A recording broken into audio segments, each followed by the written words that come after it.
It's the 1st of January 2026. Christmas is over, the decorations are coming down, and here in the UK, it's cold, dark, and absolutely not Florida.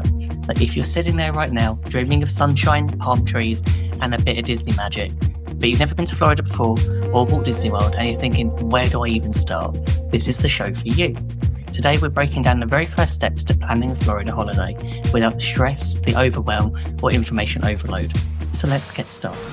Now my wheels in motion and my windows open with the wind blowing in my hair.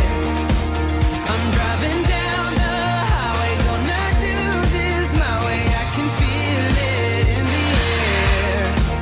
Here I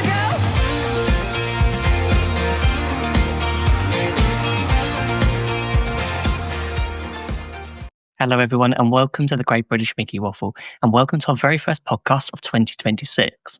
I hope you've all had a lovely Christmas, a very happy new year, and that you're surviving the return to normal life, because let's be honest, January in the UK can be a bit brutal. Now, if you're anything like us, as soon as Christmas is over, there's that familiar feeling. Holiday blues are kicking in, weather turns grey, but all of a sudden all you want is Florida sunshine, blue skies, and to be walking down Main Street. And that's exactly what today's episode's about. So flights, hotels, parks, tickets, lightning lanes, Universal Disney Springs. Where do you even start with planning?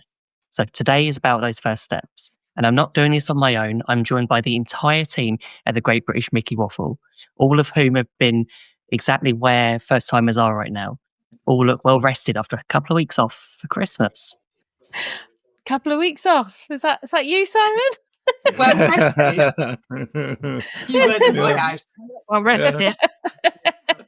I was more down the line of thinking, Ben. You know, it's like a first timer, and it becomes overwhelming. It doesn't matter how many times you've actually been; the whole planning bit can be overwhelming. So, even if you've been to Florida umpteen times before, I still think this is a type of show that you're going to get loads out of anyway, because it changes every single time that you go to the book. Every time you look for a flight, you're thinking, I can't go from that airport. It's crazy stuff. So it's always good to do a show like this, because it actually gets everyone back up to date with what actually is happening, and maybe some little hints and tips that will actually help just make it a little bit smoother. Already looked at flights for 2026. Yep. Looked. Yeah. Looked some more. Yes. We may have, but Yes, that's true. But the prices change. Everything's changing. And John, like you said, like planning does. I can't remember the amount of sort of detail you put into planning a holiday. And I think for a lot of us, it can feel overwhelming. I remember when we booked for our first trip, we did no planning whatsoever, because it was our honeymoon. So we planned so much on the wedding. We thought, the some honeymoon. of us were too busy planning a wedding and writing a dissertation for third degree. Yeah. Same time. Yeah. So I'm looking forward to covering quite a few bits of sort of things that we do quite a lot, and a lot of planning, and sometimes over planning of our holidays. But sometimes that's a good thing. Other times you need to put in those rest days. But Getting better at the over planning and the not over planning. I think it'll be interesting. I've got 3 trips booked for this year so far, and they're all different. So the first trip I've got with Millie, so just a girls' trip in a few weeks. The one in May, I'm going on my own. So that's a solo trip, but I'm meeting up with Anna and Callum while I'm there. And then in the summer with a family. So I've actually got 3 completely different trips booked so far. There may be more. So, 3 doesn't seem like enough for you. pot and kettle. I would like to say I do not have a single Florida holiday booked currently. I mean, that will change. Probably by the end of this show, it'll change, I reckon, Robin. I also, now I'm thinking, now I've said that, it's not quite true. I don't have any Florida flights booked, but I might have a few sneaky nights in a hotel. Ever hopeful. Are you swimming over there, then, if you've not got a flight? Yeah. I think it's probably, we've got a couple of trips booked. One is not to Disney. One is just to Universal. And we're going to pop to Disney Springs as we're going all the way to Orlando. We need a bit of Florida sunshine. But then we've got a cruise later this year, which is still going to be a little bit of Walt Disney World, as well as... Just not in the parks. No. So it's going to be... So what have we booked? So Claire, you booked your flights. Was that the first I thing? have booked... Yeah, I think it probably was actually for each of them. So I just changed my flights in February, changed where Millie and I were sitting after my horrible experience in December. And then my flights in May are reward flights. So I'm going where there were seats. And then in August, we booked our flights in the BA sale back in September, October time. And actually booked 2 different sets because obviously Dan, Millie and I are going for 18 nights, I think it is. And then Morgan and Riley are coming with us for 10 nights. So they're coming for the first 10 nights. So we've actually got 2 different bookings in terms of flights. But I've also booked hotels. So Mills and I are staying at Gran Destino Tower in February in the summer. And I think I've mentioned this before previously. I've rented DVC points and staying at Old Key West because it's significantly cheaper than even staying at Pop. And then in the summer, we've got a couple of nights at Old Key West again, renting DVC points through DVC Rental Store for 2 nights in a 2-bedroom villa. And then we're going back to the villa that we stayed at for the last 2 years. So it'll be 3 years on the trot for that particular villa, which is at Formosa Gardens, and really, really nice. The one with the big cinema in the garage. And a nice how many bedrooms is that, Claire?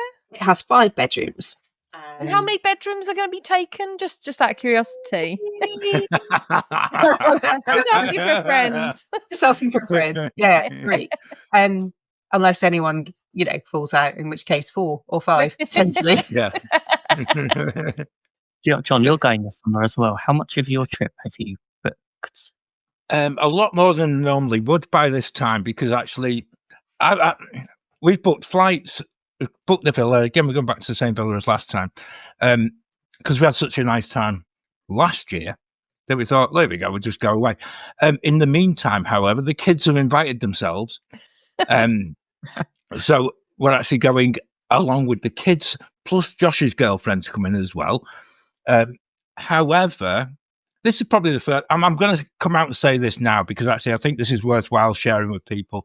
And if you're in the planning bubble at the moment and you live up north, there is a significant issue at the moment finding direct flights out of Manchester. As we're recording this, I've just looked up on the Virgin Atlantic website for the exact dates that we're traveling in the summer. We're not going from Manchester for this reason. Now, if I want to travel to Orlando and I want to go on the direct flight from Manchester to Orlando, now just hold your breath. Be very careful if you're driving, because actually at the moment, one return flight in economy with a check bag is £2,230 per person. Oh my goodness, per person? Per person. That's crazy. Now, the reason behind this is actually there's a rumoured withdrawal from Manchester of Aer Lingus. So Virgin, in true supply and demand situation, are basically knowing that if people want to travel direct, you can actually charge whatever you want. That's the issue. Now, one of the things to just bear in mind is actually Virgin also fly out of London, where the prices are actually a little bit more reasonable. We picked up flights from Edinburgh. Now, there's 2 Virgin flights per week from Edinburgh. So we got flights from Edinburgh. We booked them a little while ago because they were a decent price. They were certainly, in fact, they were less than half of the price of the Manchester ones I've just said. And actually, we're going to go to Edinburgh for a couple of days before I'm going to explore Edinburgh. I think the thing to bear in mind, and for the past number of times that we've done shows that we've discussed booking flights, we've always said, it's not worth going in direct anymore because actually the prices are roughly on a par. But I'm beginning to see a change in that pattern. And this is the first time probably since 2019, possibly even a little before that. There are some bargains to be had if you're prepared to go in direct. And by bargains, I'm thinking particularly from Manchester, if you choose to take the flight to Atlanta and then on to Orlando, rather than paying basically £2,500 per person, you can get a flight for about £730 per person, and that just is one stop with a decent layover in either Atlanta or New York, and it becomes a lot more doable. And that's maybe one way of actually cutting your cost before you begin. If you go from Heathrow, Delta also fly from Heathrow to a variety of different places within the US. If you're looking for indirect flights there, you can pick flights up around about the £700 mark, which, like I say, I'm a great advocate of saving money, a great advocate of taking the indirect route, which basically we did for years when we couldn't afford to fly direct, and going indirect, we were paying maybe £450 per person, but that's going back 10 years. So you actually look now, that £750 per person to go indirect, again, with just one layover, is actually pretty good, especially when you compare it to the direct flights out of Manchester. Mm-hmm. And I think, John, you mentioned earlier about supply and demand. We've been looking at flights for August, and every few minutes they change. And sometimes we've been looking at flying with Virgin, but actually, it's cheaper for us to go and book through Delta because you don't have to pay to book your seats on some that's what we've done. Delta operated, and Exactly the same flight through Delta. Yeah. Flying on a Virgin plane. Yeah. it is one of those things. And also, we've noticed that on some of them, they're sort of the next level, because you've got economy, premium, and upper class. But in economy, you've got economy delight, and sometimes that's worked out cheaper than economy. Depends on the flight and depends on the time of the flight. I've noticed a trend for August that the first flight of the day seems to be the most expensive. The one like at 10 to 1 or at 10 to 4 and is cheaper. Yeah, sure why that's it's actually interesting as well, Ben, because actually getting out of Manchester, the two Virgin flights, they've only in the past few weeks changed the actual timings of the Manchester direct flights. And rather than being an early flight and a late flight, they're basically, one's leaving at 12:20 and the next one leaves at 1:30. So there's very little change out. Again, I'm talking purely from a northern airport, but it really does sort of hit home as to basically just to say, shop around and go and see if you can actually get a really decent price. Good result of going is actually looking on Skyscanner, or like you say, go to the Delta website, because actually it gives you free booking. I prefer to go with the actual airline website because you can actually navigate it a little bit easier. But Skyscanner is a good place to start, or Google Flights, purely to get a ballpark figure. But their flight prices generally don't include luggage, and you then have to go back on when you get click through to Virgin or BA, you then have to go back and then try and change your baggage and what. And then you see the price increase, and then it's like, actually, if you've gone to it's a difficult one, because I know Skyscanner and Google do bags differently. I remember on Google, you just choose add a bag, but it adds a cabin bag, not a checked bag. Yes. Oh, and then you think you've got a really cheap price until you actually go through to the end and go like, oh, I haven't got that, so you have to pay an extra like £75 for it. Yeah, and also worth bearing in mind as well that you can't just, if you do book that, the worst mistake you can make is turn up at the airport with your suitcases in hand, and then you find out you're going to have to pay extra on the day, and you're already on the back foot. It's one of my worst nightmares. It's just like, it's why I hate traveling in Europe with Ryanair and things like that, because you're forever measuring the size of your bag. It gives it every day. Yeah, but I get that real horrible feeling, and that's why it's quite good if you can just get that out of the way. You know that you've got one suitcase, 23 kilograms, you're sorted, and you know that if you buy too much when you're out there, you can pay for the extra bag on the website before you get to the airport coming home. Yeah, we did that when we flew with Norse from Gatwick, which I know recently there's been quite a few cancelled flights, which I know I'm not sure. I know when we booked a few years ago, we had the same thing of like, there was no online check-in. We arrived at the airport. You had to put your bags. They were measuring your bags to check and all of this. And it was just like, it was a good price we paid. But I'm in that sort of mind at the moment that I think I'd rather stick with Virgin or BA or Delta. But sometimes it is a difference in price. So, Robin, do you book your hotel first, or you're a flight person first? Do you know, I think it depends. I think it depends what sort of trip I'm doing. At the minute, I've booked, because we are DVC, Disney Vacation Club members, which is, if you haven't heard of that before, it's like a Disney's own timeshare. So at the minute, I was able to book some nights. I booked 5 nights at the Polynesian Tower, which is their newest resort at the moment. And they came up as available on the days that I'm hoping to be there at the end of April. So I booked them while I could. And I'm hoping I have some flexibility around what days I go and come back, because when I'm not staying in Disney, I'll be staying with my friend. So I have some flexibility, and I'm ever hopeful that I'll be able to get a decently priced Virgin flight.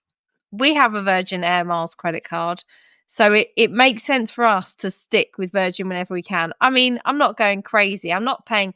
Currently today, the flight with Virgin is £800 something for the days that I'd looked at, versus Norse at 310. Like you say, you add on bags, blah, blah, blah. However, that is quite... I would not pay that much more, but I'm ever hopeful that there'll be a sale of some description, or hopefully it will come down. But it depends, really. I think that's the answer. It depends. We will soon be booking our DVC stay for end of November, because you can book 11 months in advance. So we will definitely have our hotel booked before our flights, because the hotel will come available technically before the flights do. So we will have that booked in the next few days, really. So yeah, it kind of depends. But if we're booking 11 months, we book the hotel first. I think that's the thing. There's so much that goes booking to a trip, but it's working out what you're doing on that trip, because amongst all of us, we all do different trips. I know, Claire, in December, you were there for 5 nights, and then you're planning August next year, which is like 18 nights. So we all do different trips and have different reasons for traveling. So when we booked our honeymoon, it was pretty much, we went into sort of Virgin Holidays travel agent, and we would like a 2-week trip. Originally, we were planning New York and Niagara Falls and a few things else, and they couldn't piece together what we wanted, so they suggested Florida. We went with that. So really, this is all thanks to the Virgin Holidays. Well done, Virgin. Person. Do you know, Ben, I think you touched on something really important there, actually. And I had a conversation a couple of weeks ago, I think it was. And I have some friends who went to Florida for the first time a couple of years ago. And they asked me what to book. And I said, look, you need to book your flights, you need to book your hotel, you need to pay for your park tickets. And then you need to work out what it is you actually want to do when you're there. So when you're booking your park tickets, do you want to do Universal? Do you want to do Disney? Do you want to do none of that? What is it you're going for? What's the most important thing to you? And they said, we just want to know it's all sorted, because there's so much to know. And the thing for them was that they felt so secure by going into a travel agent, and whether that be Virgin TUI or an independent travel agent, who did it all for them. And I said, it is possible to do it all yourself. You can book your hotel, you can book your flights, you can book your car, you can do it all separately.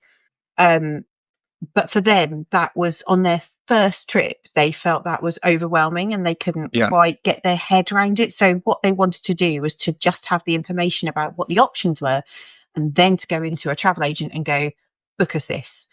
And then it was all done as a package. They got it with a nice big bow on the top, and they didn't have to worry about it. Now, as someone who's been to Florida a lot of times, that's not something I would do. But I don't have I don't look down on people who do that. I think that's a really valid option if you've never been and you don't know what you're doing and you don't want to fall foul. There's so many internet groups, whether that be on Facebook or Instagram or wherever, Reddit, whatever it is that you're involved in. And I think Facebook for Brits who are going to Orlando, there's so many different forums and people giving bits of advice and useful bits of advice and not so useful bits of advice.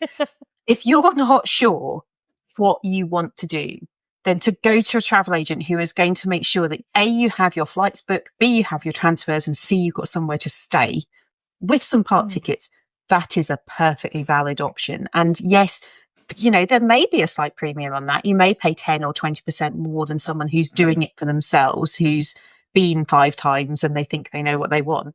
but for the security and knowing that you've got the ABTA support from the UK perspective, you've got your insurance, you've got your, security around the package that you're booking. Don't be scared to do that, because that's just as valid as going and doing it piecemeal and picking, you're picking the bits and pieces that you want and putting it together yourself. So I actually said to my friend, if that's what makes you feel safe, because you've never been, and it's so huge, when you start looking at all the options, it's massive. Even just like someone said to me the other day, which Disney hotel should I stay at? And I was like, well, let me ask you 100 questions first, and then I might be able to give you some advice. Yeah. Actually, do you know what? Just get, if you feel more comfortable with someone else doing it, and you get that piece of paper at the end of the day, which has got everything printed out, and you just follow your plan. Great. That's great option. I also think you've missed out one key element of a definite pro for a travel agent is you can pay it off, and you have a set amount each month. Right. And some people really, they might not be great with budgeting. They might just want to know that I pay this much each month, and then at the end it's all paid off and away I go. Yeah. I think especially with the dining plan, it's not free, it's paid in advance.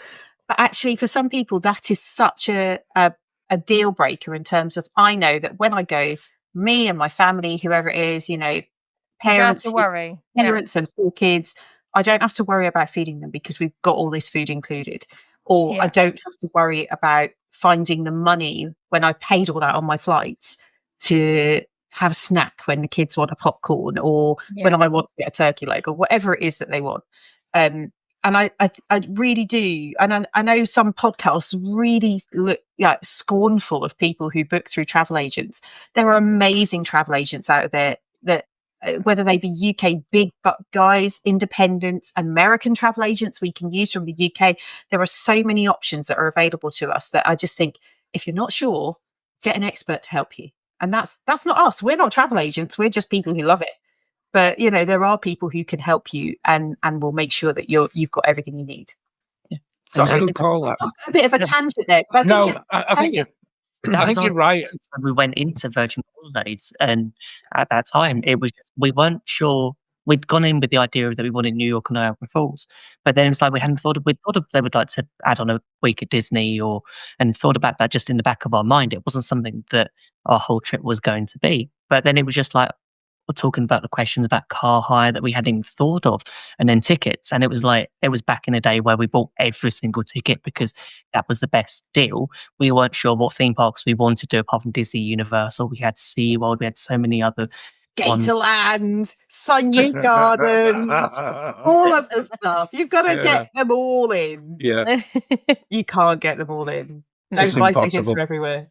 Yeah, that is. There is always that little risk, though, isn't there? If you go with a travel agent, that they are going to sell you as much as there is a benefit to them to sell you as many tickets as possible. And I think that's where if you're informed and you have those conversations, and if you are part of it, I think those Facebook groups are amazingly helpful, or the Instagram conversations, because actually there are people who've been and gone, do you know what? Here's my story of when I was there. I wish we hadn't paid for Gatorland because we went and it was an hour and it was, whatever they thought of it. Or I didn't have time to get to Busch Gardens because I didn't realise it was an hour and 15-minute drive away. Don't waste your money unless you're planning to be in Tampa. There's so much advice. So a bit like, when people are having a baby, there's always someone who's prepared to give them advice about how to do it and when to do it and how. Going to Orlando is similar, I think. There's always someone who's got a horror story, but also someone who's got this nugget of wisdom. So always somebody that won't shut up about their holiday to Orlando. Right? Yeah. Can't stop us. Thank God I don't know anyone like that. Speaking of which, if anybody wants to go back and check on previous planning shows that we've done over the past 6 years, I'm pretty certain you'll find exactly the same advice. We time and time again, we keep coming back to the same thing, because it's your holiday. You're the one in charge of it. I would also make a mention, we've got really good friends of the show, Neil and Karen, who run Portwood Travel in the UK. They have been to Florida so many times that actually they won't give you that sort of upsell, because actually they know exactly what it is to do. a Florida holiday for the very first time or for the 101st time, but you're going to get proper advice. And actually, I think what we need to say at this point in the show, probably the most important bit of advice is actually, if you are, I'm trying to think of a polite way of saying this, if you are a little bit unsure as to whether or not you would be allowed into the United States of America, book nothing until you have got your ESTA. Now, your ESTA is actually, you pay $40 for it. Don't pay more than $40 because actually there are other websites that will charge you an awful lot of money. I remember when it was $14. I know. So that was only months ago. Yeah. But if you've got to be thoughtful of the fact that if you have got a criminal record, there is a chance that you will be pushed towards actually getting a visa. If you need a visa, it is a long and lengthy process. Do that before you get to the booking of you don't anything. lose any money on holiday if you don't. Yeah. And John, can I just, I'm not going to correct you, but just add to that. You don't actually have to have a criminal record. Even if you've been cautioned for something that there was then, I think it's called no further action, or there's been no charge and there's no record, there's nothing, you still need to go down the visa route. And when you have to read the wording on the ESTA form very carefully. I think as well, Claire, and I think to avoid pulling us into that absolute hole that a lot of people on Facebook get, I did this when I was 15. Be honest in your answers. Just answer the ESTA application completely honestly, and you will then get to the peace of mind that yes, I can go and book. And actually, I think that's, for me, that's possibly something that a lot of people overlook. You get a little bit excited. Just know, if you fit into any of those criteria, it will be an automatic rejection on your ESTA, though. It will. It will. But if you answer it correctly, that's the right thing. And then you need to go down the visa route, and you need 11 months of notice to get an appointment. But that's better than paying for your holiday and getting to an airport in America and being around and sent home. I would just give a caveat to that. And if you go through the form, and if you need to answer yes, abandon the form, because if you fill it in yes and you get told no, even when you apply for your visa and you get given a visa and you get to America, it will still be on your passport that you had a rejected ESTA, and they'll cart you off to another room to have a conversation. And it will happen every single time on that passport. So if you think that you're going to answer yes, I wouldn't even fill it in. I would just go for the visa knowing route. that you need just to $160, fill in the forms, book the appointment. That's all you need to do, and then follow the instructions. It's really clear. You go to the embassy and you'll walk your way through that process, and you'll be approved or rejected, and none of us can tell you how to do that. So just be honest in the ESTA review, read the questions carefully. That's something a travel agent can't do for you either. You have to do it yourself. The other thing that I didn't know, which I read the other day, was that if you have got a US visa, whether that be a B1 or B2 visa, which is the ones that they give for visitors who are going for leisure travel, your visa is usually granted for 10 years. Your passport is usually less than 10 years. When your passport expires, your visa is still valid. So you then have to get your new passport and your old passport together. You don't need to get a new visa when you get a new passport.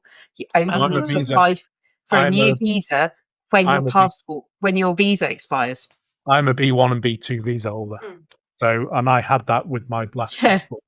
So it's weird, isn't it? Because usually you expect it to expire when your passport expires. The one thing you have to be careful when the passport goes, because you have to have I think you have to get the passport sent back to you with the corner clipped. That's it. Yeah, you have to have it returned to you, and you have to carry both passports because if they clip the corner of the visa, it invalidates the visa. Yeah.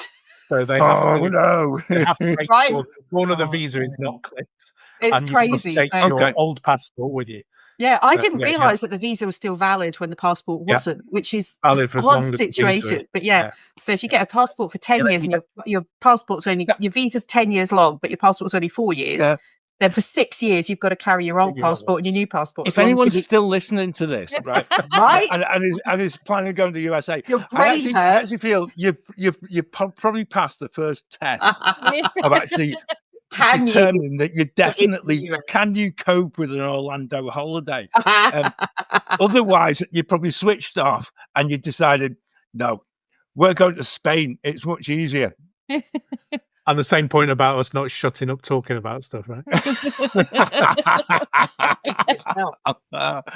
Oh dear me! Who would have thought? What's interesting is about all of this is that it's learning when to spend your money.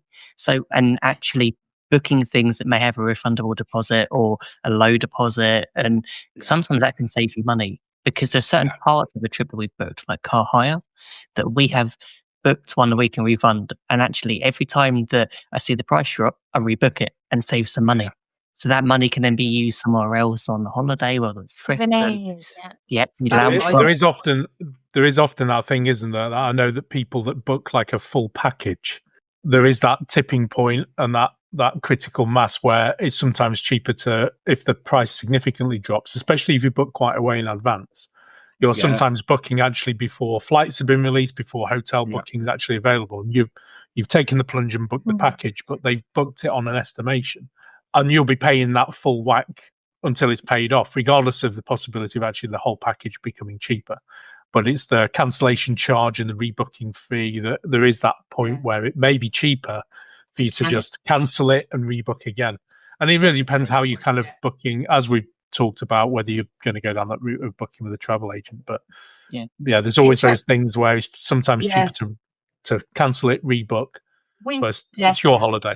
We've done that with when we tend to book flights and car hire together, because the flights, if you book flights and car hire or flights and hotel, it counts as a package, which means you get the same protection as a full package holiday. So if something happened to your flight, which happened to us, there was a hurricane, our flight was cancelled, we were then accommodated and reimbursed because we were on a package deal. Whereas if it was flights only, it wouldn't have been quite so straightforward, and we would have had to sort it, quite a few things out ourselves. But we've definitely done that where we booked flights and the car hire on a deposit, which was, I think it's like 50 quid each or something like that, BA, and then found them a month or 6 weeks later significantly cheaper. And then actually, did the cost calculations of how much is the cancellation fee, how much are we saving? And it was cheaper to cancel, pay the cancellation fee, and then rebook in the same phone call, exactly the same flights, and we saved about £600-700, even with the cancellation fee. I mean, it's unusual, but it does happen. So I know some people are like, I'm going to book my flights and I'm never looking again at how much they cost because I don't want to see whether they're cheaper or not. Actually, sometimes if you're booking a package deal, it's sometimes worth keeping an eye on when the sales are on and whether it is, well, A, what are your cancellation fees, but B, what are the prices at the moment, because it can be cheaper. Yeah.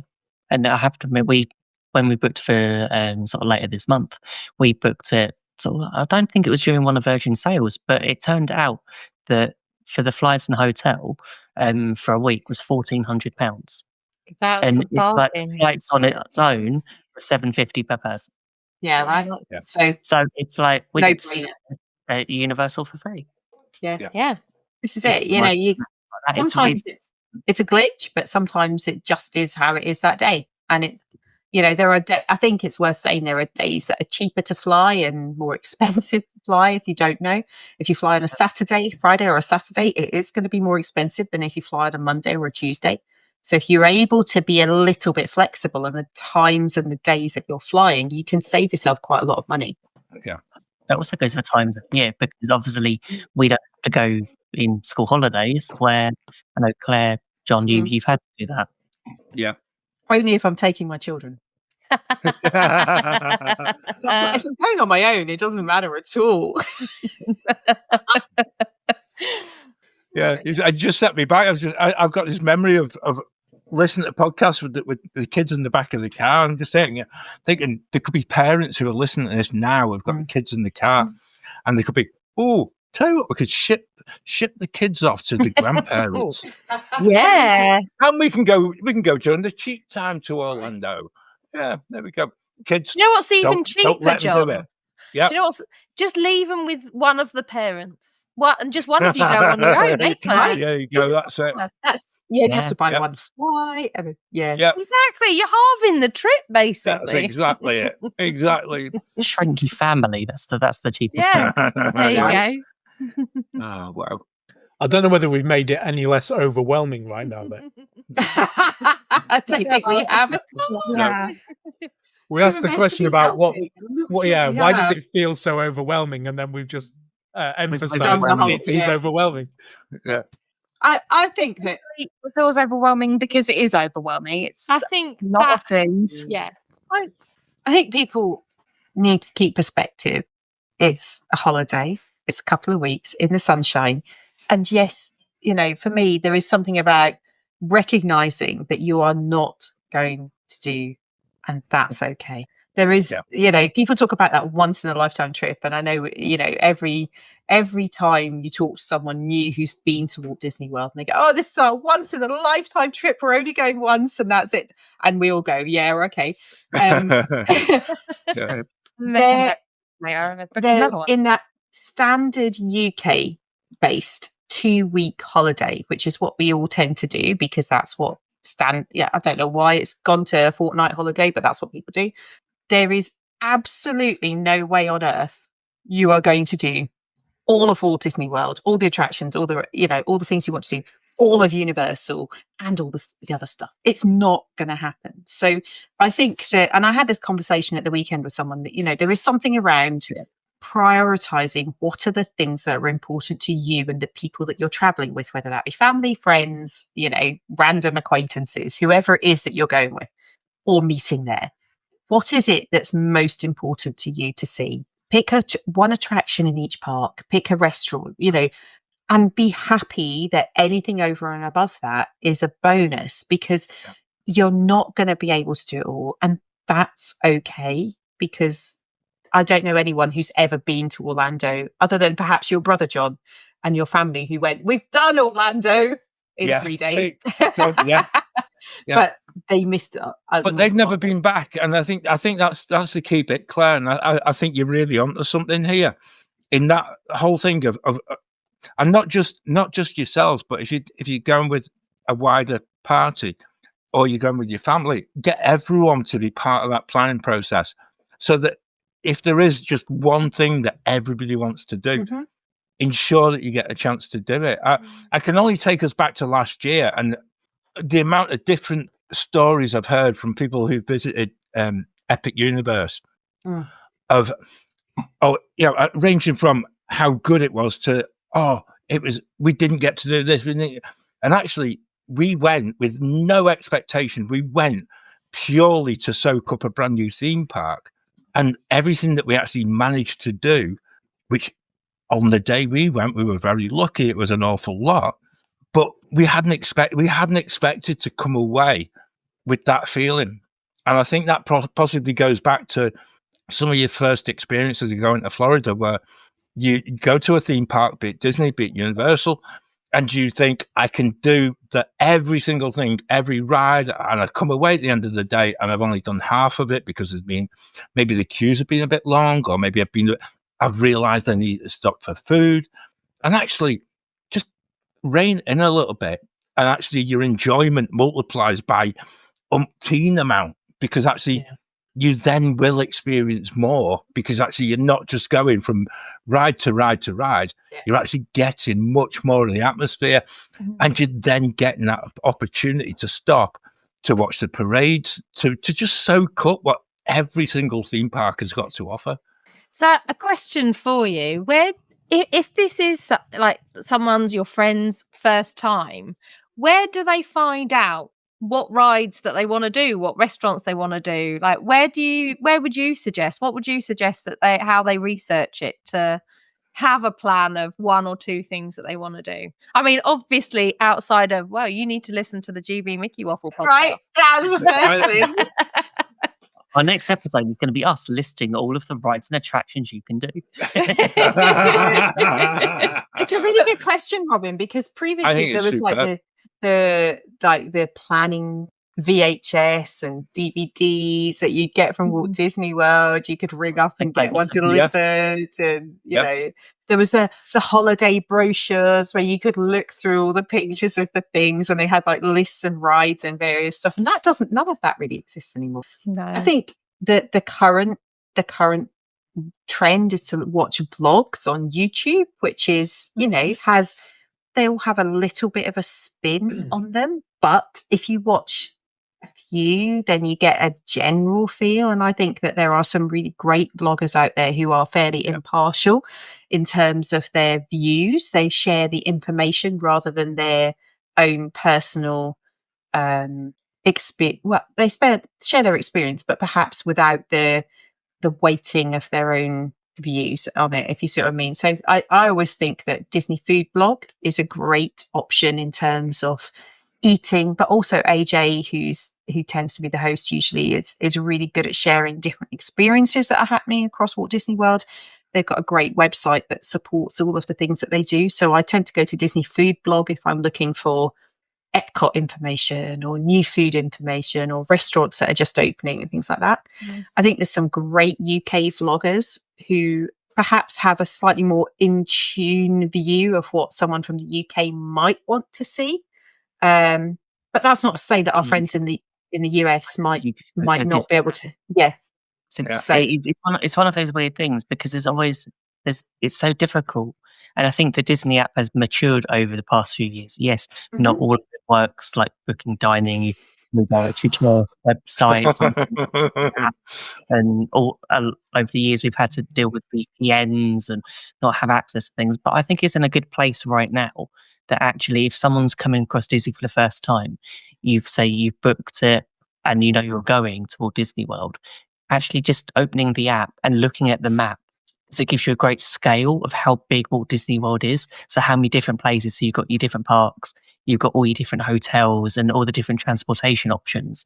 Because yes, you've got bus, boat, monorail, Skyliner, all of these sort of different things. Trains and automobiles. Yeah, a lot. I think you can get stuck in as much as you want to get stuck in, can't you? You can be quite high level about, there's some restaurants in that park, so we know we can eat there. There's restaurants at that hotel. You can go, I want to eat at that restaurant, and I want to eat that particular item off that particular menu and taste that drink.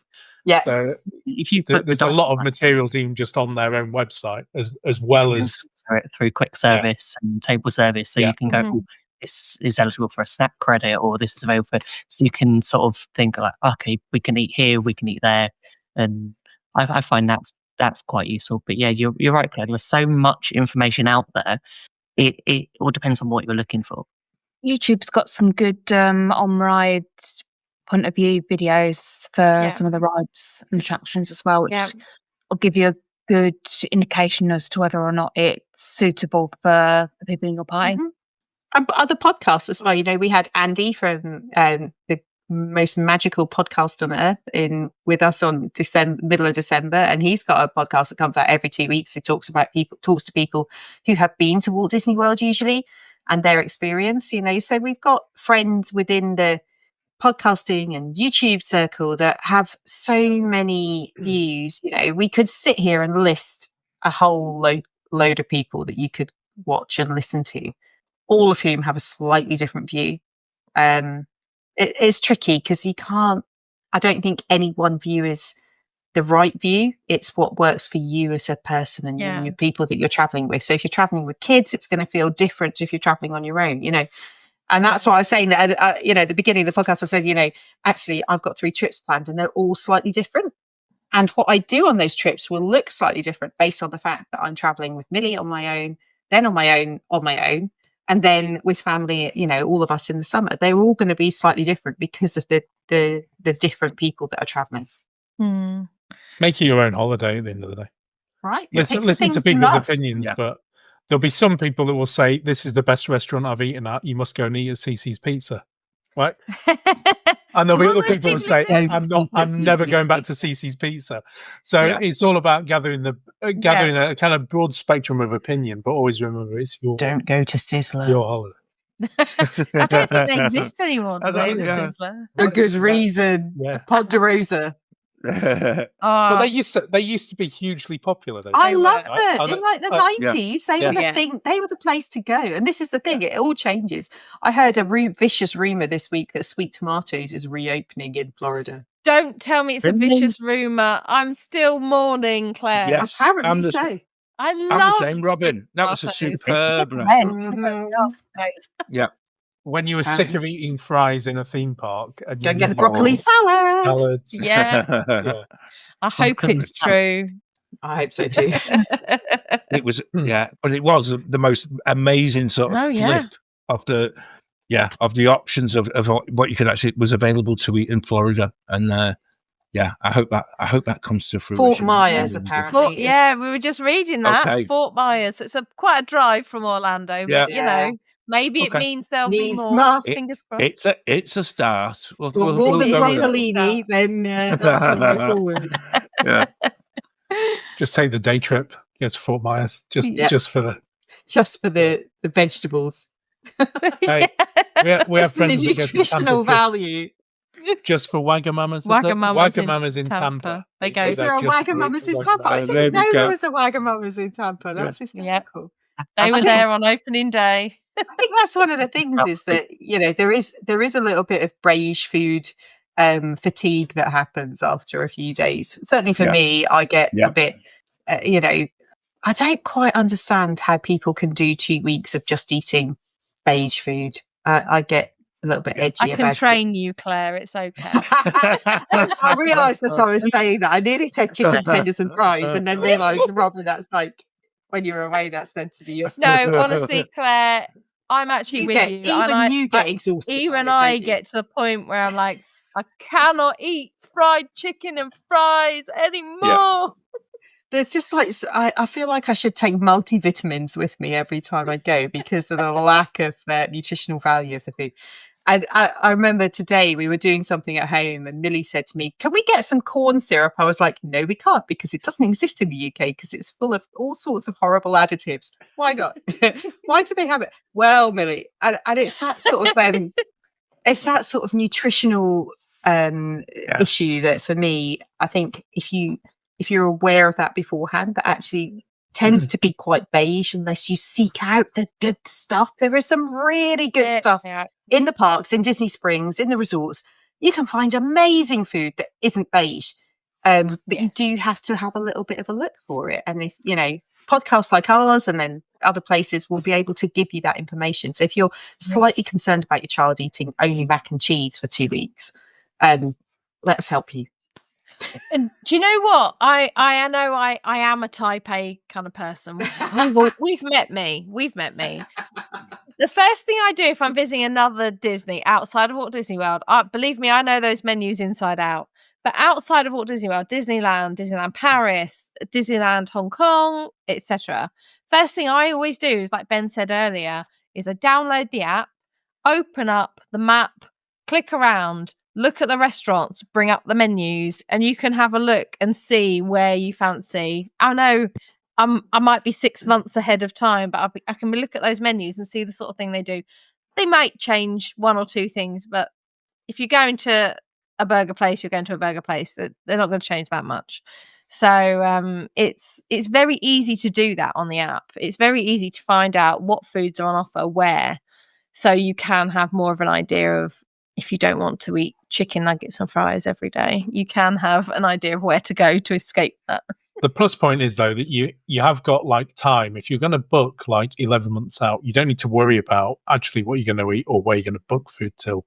You're going to have months of time to sit and go into that level of detail. You have to get to make the it less holiday overwhelming. It's like, understand what you're going to do at the high level. You don't need to plan day by day where you want to be. You just need like a high level of saying, yeah, we'd like to visit those parks. We'd like to visit those. It gives you that the kind of target of, well, we need tickets for Disney and Universal, or just Disney or just Universal. And then you can look at, well, how many days are we going to spend in each park? How are we going to split the trip up? You kind of don't need, to make it less overwhelming up front. You definitely don't need to have gone into that level of having to worry necessarily about. You can do all that exploring when you've got the comfort of these bugs. Yeah. How many days am I doing at Universal? How many days I do at Disney? Do I stay at Disney? Do I stay at Universal? Do I stay in a hotel? Do I stay in a villa? And all of those bits. So it's just a big jigsaw puzzle. You just sort of try and piece together what your must-dos are on holiday, because it isn't just the theme parks. It's all the bits that you add together, not what you want to do on your holiday, because it is a holiday. At the end of the day, you do want time to relax. You don't want to be in the park from rope drop to fireworks every single day of your trip, but maybe you do. Maybe it's a 5-night trip and you're doing it, right, Claire? Right. I was going to ask, have any of you ever used an online planning tool or a physical, bought a physical planning book or document or something that you can use where you write this stuff down? Because there are like online planning tools that give you like a month by month countdown, and they say, 10 months you can do this, and like at 9 months have you thought about this, and at like 3 months have you thought about where you might want to eat. I think there are things out there that can help you if that's your bag. I think I bought them, but I'm not sure I ever used them. I bought one, I think probably for our second or third trip.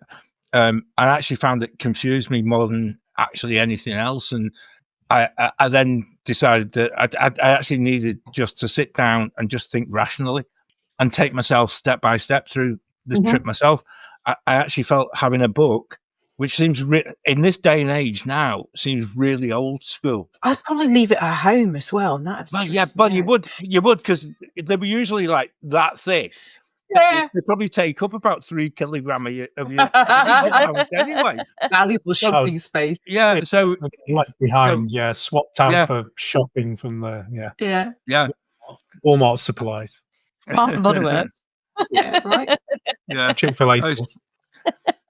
And I think as well, I think nowadays there's so much online that you can actually dip in and dip out of.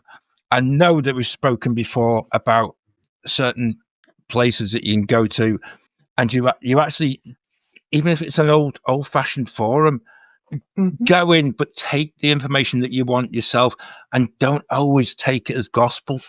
I think that to me is one of the things that the biggest danger is when everything was in a book. Previously, everyone said, well, okay, that's in the book. It's going to be factual. When you read stuff online, I still have an issue with, unless it's come from a valued source, there's still places out there that just spout the most amazing about rubbish. There's one, I can't even remember the name of it, but on Facebook, there's one Orlando place that news-wise, they come up with, and it's just clickbait after clickbait after clickbait, and none of it's true. Next thing they were telling us that the castle's getting painted this year for the whole year. Strangely enough, the painters and decorators turning up tomorrow. There we go. So we said today we were supposed to be like not overwhelming people, maybe not stressing people out, but actually sometimes being on a Disney holiday with Florida heat, especially if you're there in sort of summer months, lots of people, crowded places. Sometimes a holiday can be quite stressful. Are there any ways that we try and avoid that when you're on your Disney vacation or holiday? It's really weird, isn't it? That's a really good, Ben. That's such a good point. And actually, if it is first time as well, one of the biggest things that you forget is, particularly if you're going in the summer, is actually to make sure. When you will take on water as and when in the UK, it's basically drink as much water as you can possibly take on board whenever you can take it on board. Stay hydrated, because actually that's one of the first things you begin to notice. First couple of trips, and you wonder why you're getting this massive headache. You're feeling really lethargic, and basically you're just dehydrated. And actually, I still get this. After umpteen years I tend not to eat an awful lot during the day because it's so warm. And so again, that's another me problem. So then you get to that bit of the day when you start getting a bit snappy, a bit sort of short-tempered with the fact that the queue isn't moving very quick. And you realize, actually, just take 5 minutes and just sit down and have something to eat. Cool yourself down a bit, because it actually, a bit of aircon does us all the world of good. And actually, you can then go again. It might mean that you go back to your hotel. If you're staying close by, go and have half an hour to an hour in the pool or whatever. Make it your holiday. But yeah, staying hydrated for me is really one of the key bits. As I say, even if you're not staying on site, take an hour or two out of the parks, go and visit one of the hotels, have a drink in the bar, have a meal, just sit in the lobby and enjoy the atmosphere for a little while. Just get out of the hubbub of those busy parks for a couple of hours. Or wait for it to morning and everyone leaves. I think, John, you're absolutely right about hydration. And in the back of my mind, I can hear Morgan's voice when he was a cast member. Yeah. And he would always repeat the mantra that they were told as cast members, which was, don't hydrate for today, hydrate for tomorrow. Yeah. That if you don't drink enough today, tomorrow is going to be a rubbish day and you're going to feel like pants. So just make sure that you're drinking sufficient water.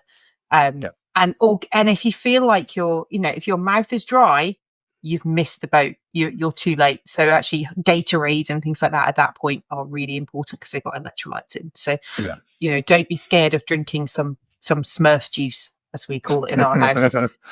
You'll feel infinitely better afterwards. Yeah. And sunscreen. Yeah. Plenty of that too.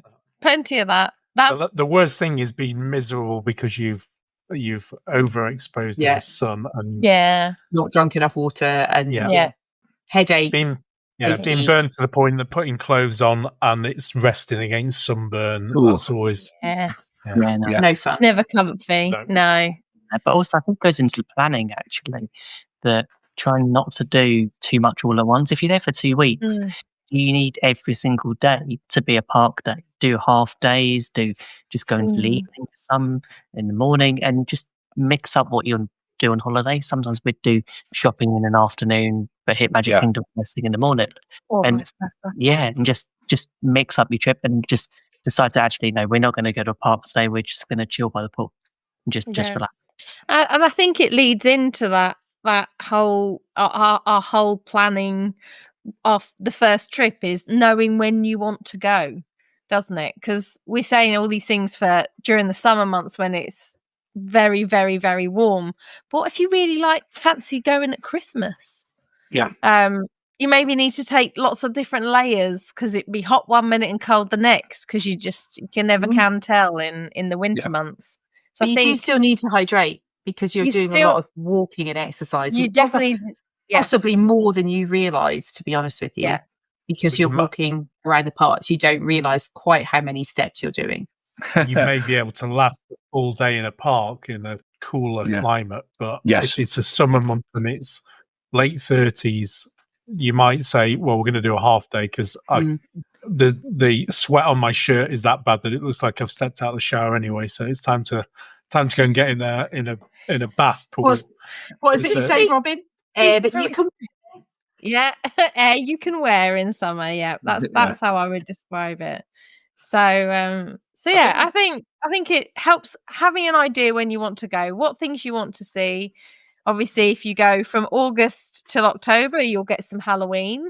And if you go from the 1st of November till kind of middle of January, you'll get some Christmas decorations. So they're worth noting. Obviously, then there's different Epcot festivals if that's your theme throughout the year. That's having an idea of when you would like to go. What sort of weather do you want? Do you want it to be so hot that it's almost unbearable? Or do you have children that means you have to choose a school holiday of some description? So is the summer the preferable time, or do you want to get away at Christmas and have something magical at Christmas? I think that it really helps when it comes to planning, is knowing when you would like to go. Have an idea before you go into your travel agent or before you go online. And also go back and check some of our previous shows on this, because actually we did get a definitive answer to this. Is that actually there isn't any proper part of the year that it's not okay to go to Walt Disney World. It can happen wherever. Go to Florida. The one thing we just said there, and I think this surprises people when you first go. And actually, again, if you're the type of person, you've got like the health app on your phone that counts your steps during the day. Yeah, when you're at home and you're thinking, well, I'll go for a walk for half an hour and stuff like that. I'll get my steps in for the day, and you probably sort of, if you're lucky, you get maybe 10,000 steps. Expect that to multiply by at least 3 on a busy park day. And I'm not being funny. It actually comes as quite a surprise to your phone when it starts pinging up, and the fact of, are you for real? You're about to die. You've done that much exercise. Done that much exercise today. It always does it for me. I never realised quite how far I'm walking, like Epcot, because it's big and expansive. I know I'm walking a long way. Hollywood Studios, weirdly, is the one that I tend to take the most steps in, but it doesn't feel that way. Feels that way if you walk to Fantasmic, because that always feels like maybe that's what it is. I walk to the next state to go and see this show. It's worth every step. But 30 to 40,000 steps is not unusual on a park day. So that's where, comfortable footwear and plenty of water really makes a difference. You can get some electrolyte tablets to throw in your park bag as well, which might be useful. So I swear by those. Actually, I find that they really do help. And you can, as you say, come in a little tube that you can throw in your bag. And or the sachets that you buy in Walmart, whatever. Grab a couple, throw them in your bag, and if you're feeling rubbish, they'll make you feel better pretty much within like 10 minutes. Yeah. And like you say, good footwear that makes a difference. And also, if you're someone that suffers with chub rub, and having precautions, whether it be some sort of stick roll on that you can put on, if it's shorts under a skirt or something, be prepared, because there's nothing worse than being in the back end of a theme park and thinking, I don't know how I'm going to walk to the front of the park to get out, because it's so sore. It's definitely worth thinking about before you go. See what it's like here. If you walk for hours a day, do you get it here? Well, chances are you're probably going to get it there, and try and take precautions. Take something with you. You can get stuff called Body Glide that you can put on, like liquid talc, all these sorts of things that might help. They're worth investing in if you think that it might happen. That is no minor issue. I would absolutely agree with you, having been there. We've always said that it doesn't matter what time of the year you go, you're never sure what weather you're going to encounter. So be prepared for what you take with you. Because when we went to Florida over Christmas a few years ago, we didn't realise we'd have to take coats as thick, and like hats, gloves, scarf, and all of that. But 3 days later, we were in shorts and t-shirt. You never know what weather's going to throw your way. Yeah. And don't expect lots of different weather. In winter, I think, in the winter months, sort of November to March, it can be changeable. And I think layers is the key, because it can be really chilly in the morning and the evening, so cold that Simon sat there with a jumper and trousers on, which that means it must be cold. Versus during the day needing shorts and t-shirts. So it's definitely changeable. And if you're going in the summer months, just you're going to look like everyone else. I promise you. Just buy a poncho, buy a Disney or a Universal poncho, because they replace them. If they tear, they replace them for free. Exactly. And just enjoy it. Enjoy the sweaty warmth of the poncho. It's probably going to rain at some point. It's a memorable experience. I think I'd rather have the rain. Or just enjoy the rain and dance around in it. If you want to splash down Main Street, splash down Main Street. Who cares? Wait till the Crocs for the win. Yeah. Well, I find Crocs flip-flops are like death traps when they're wet. No, put them in sport mode, you'll be good. Even the lack of sole underneath them, I can find that very slide as well. But if it's going to be raining, you're going to need to wear shoes that are going to dry out easily. Yeah, not thick, heavy trainers. Yeah, trainers will take 3 days to dry out, even in the sun. Do you know what? That's such an amazingly important tip. Make sure you take more than one pair of shoes. Yeah. If you're taking trainers, if they get wet, you need to have an alternative. You do, yes. And also sometimes if you find that they rub on your feet and you didn't realise how bad the rub was, the worst thing is putting that same pair of trainers on the next day. Yeah. You had rub. So you want to at least have something that might be marginal up until that's probably where Crocs come in. Or If you do flip-flops. fall foul of that, Yeah. you can go to the first aid centres in the parks. So Disney has amazing first aid centres in every single park. Universal too. Universal's a pretty I've been good to the thing. ones at Universal, I've been to the ones at Disney, and they will furnish you with amazing blister plasters if you need them, band-aids. You know, they will look after you because they see it all day, every day. So if your feet are red raw and you are limping your way down Main Street, nip into the first aid centre and they will help you out. They know this happens. So I always can judge a British person who's never been to Orlando because they're wearing sparklingly bright white trainers that they bought in the outlet. Like back in the 90s, it was the Belts factory outlet at the top of I-5. And you'd see these people with these trainers that were like blinding you. They were so white. And you just know that a person's going to have blisters by the end of the day. Don't wear new shoes. Just take your old shoes that are comfy and then leave them there and buy new ones while you're there. Leave the old ones in the bin in your resort or in your villa. They'll walk themselves there by that point because the smell will be that bad.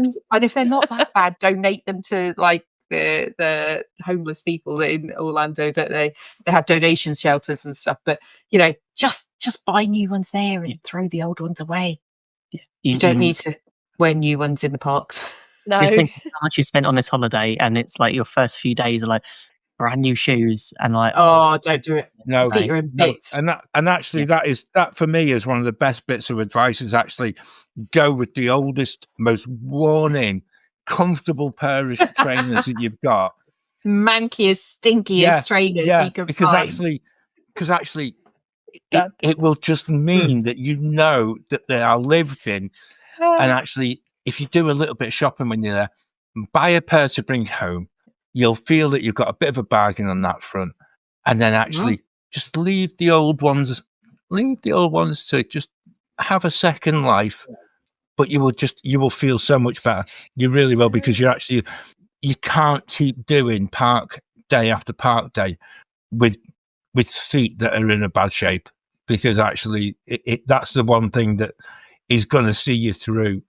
It doesn't matter how long you're going for, you know, even if it's only 5 days, be it 14 days, be it 28 days, you are going to be walking an awful lot, and comfortable shoes are an absolute must. I can't believe this podcast. We've gone from indirect flights to new trainers in the space of like an hour.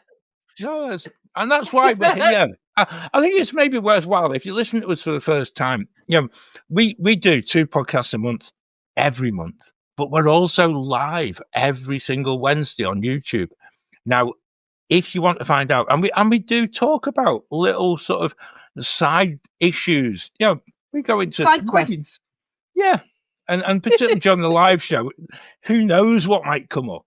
But again, if you listen to us for the first time, this is, you know, we live and breathe our own planning through each of the shows anyway. So if you ever have a question, send us a message, be it in our lovely Facebook community, the Wafflers Arms, or just message us on the socials.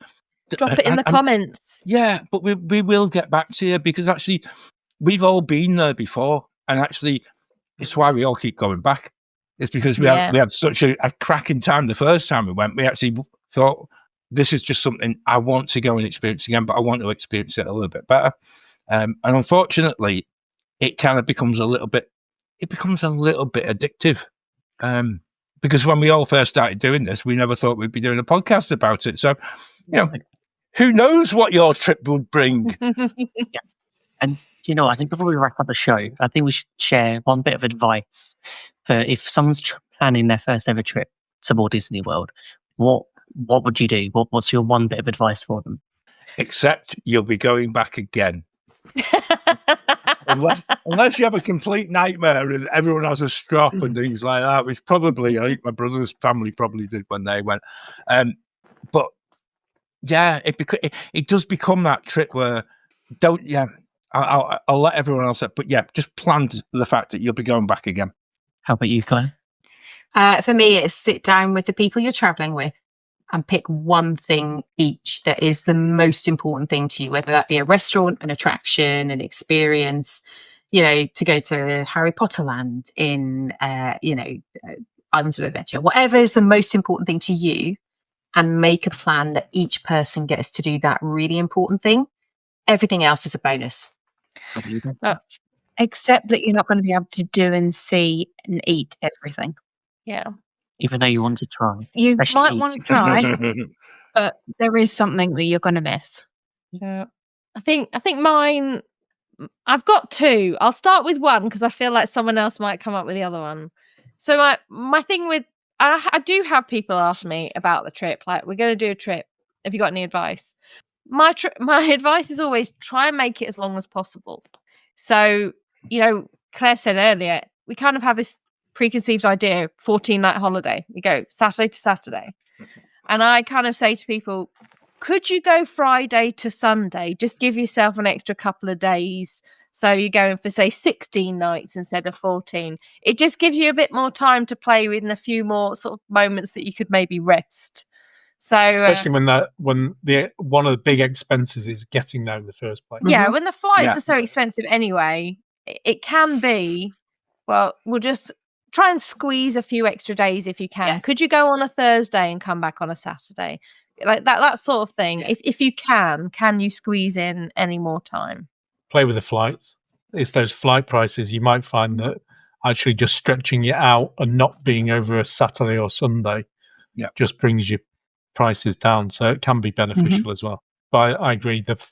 Getting over there and getting over your jet lag and time zone difference is like one bit. Once you're there, make the most and be there as much as you can. I think that's good. My thing for me would be give yourself the flexibility when you're there. Sure, go ahead and plan it, but you might feel differently when you're there. You might end up that you've planned to do a full day somewhere and actually only done half day because you were more tired than you expected, or something comes up. Don't be afraid to give yourself that flexibility and just remember it's your holiday and it's yours to kind of be flexible when you're there and accept you might need to change things because of something you've experienced or something that you decide, actually, I want to go back and see more of that. And you've got the high level, you've got your tickets booked, but just be flexible about it and just enjoy it, I think. And allow yourself to enjoy it. And my tip would just be there's no harm in doing more research. I think over several years of doing this podcast, everyone has a different opinion. You can go on so many forums and different things, and it's just actually spend a little bit of time yourself working out what you want to do, what makes your holiday for you, and then just go and book it because you won't regret it. I think how many times that I've looked at other holidays and different things and gone like, actually, we should just go and do it, make those memories. There's no harm in doing it. Yeah. So can I be cheeky and add another one then? Because you didn't say it, which I thought you were going to say. Take a moment to relax. Yeah. Make sure you stop and smell the roses. We've all said it before. We're all rushing down Main Street to go on the next ride and go to the next place. Take time to talk to the cast members, and try not to rush all the time. Take moments where you slow down for a bit, sit down for half an hour and just people watch. So that's my other little bit of advice, which I think kind of builds on some of the other things. But yeah, take time to just chill and relax as well. So if you're planning your first Florida or Disney trip right now, we really hope this episode helps you feel a little bit calmer, maybe a lot more excited, or maybe even more stressed. Who knows? This is just the beginning. So for the next few episodes, we'll be diving deep into future planning tips, so budgeting, packing, park strategy, food, because that's something we always do in the Great British Mickey Waffle. We love talking about food. So if you're stuck, confused, or just want to talk Disney, come and join our community and ask away. We've all been there. So thank you so much for listening to the Great British Mickey Waffle. Don't forget to subscribe, leave a review, and share the show with anyone dreaming of Florida right now. As always, we'll see you soon. See you soon. See you real soon. Happy New Year. Now my